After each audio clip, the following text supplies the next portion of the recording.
നസ്രേന യേശുവിന്റെ നാമത്തിന് മഹത്വം ഉണ്ടായിരിക്കട്ടെ. ബൈബിളിലെ ഒരുപക്ഷെ ഏറ്റവും പോപ്പുലർ ആയിട്ടുള്ള ഒരു വേഴ്സ് ആയിരിക്കും സങ്കീർത്തനം 23:1. യഹോവ എന്റെ ഇടയനാവുന്നു. വെറും 4 വേർഡ്സ് മാത്രമുള്ള ഈ വചനം എത്ര അർത്ഥവത്തായ, എത്ര ശക്തി പകരുന്നതായ വാക്യമാണ്. പല സിറ്റുവേഷൻസിൽ നിങ്ങൾ എങ്ങനെയാണ് ഈ വാക്യം ഓർക്കേണ്ടത്, യൂസ് ചെയ്യേണ്ടത്? ഈ വചനം ഞാൻ 3 തരത്തിൽ പറയാൻ പോവുകയാണ്. യഹോവ എന്റെ ഇടയനാവുന്നു, യഹോവ എന്റെ ഇടയനാവുന്നു, യഹോവ എന്റെ ഇടയനാവുന്നു. ഈ 3 വാചകങ്ങളും ഒരേ വാക്യം തന്നെയാണ്, പക്ഷെ അത് ഏറെക്കുറെ വ്യത്യാസവുമുണ്ട്. ആദ്യം പറഞ്ഞത് ആരാണ് എൻ്റെ ഇടയൻ, ആരാണ് എൻ്റെ ശക്തി? The almighty, the all powerful യഹോവയാണ് എൻ്റെ ഇടയൻ. രണ്ടാമത് പറഞ്ഞത് യഹോവ എൻ്റെ ഇടയനാവുന്നു. എന്നെ കേൾക്കുന്ന നിങ്ങളുടെ ഓരോരുത്തരുടെയും ഇടയൻ യഹോവ തന്നെയായിരിക്കട്ടെ.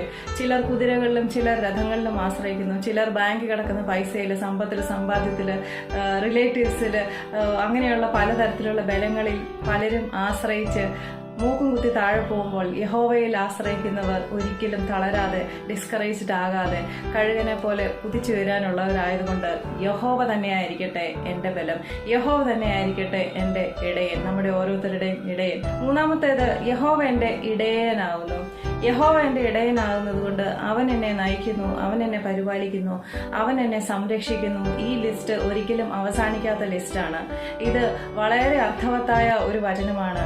യഹോവ എൻ്റെ ഇടയനാവുന്നു പലതരത്തിൽ ഉപയോഗിക്കുക, പല സാഹചര്യങ്ങളിൽ അതിന്റെ അർത്ഥം മനസ്സിലാക്കി, ആ വചനത്തിന്റെ പവർ മനസ്സിലാക്കി ഉപയോഗിക്കുക, മെഡിറ്റേറ്റ് ചെയ്യുക. Come fall in love with this word of God and fall in love with Jesus.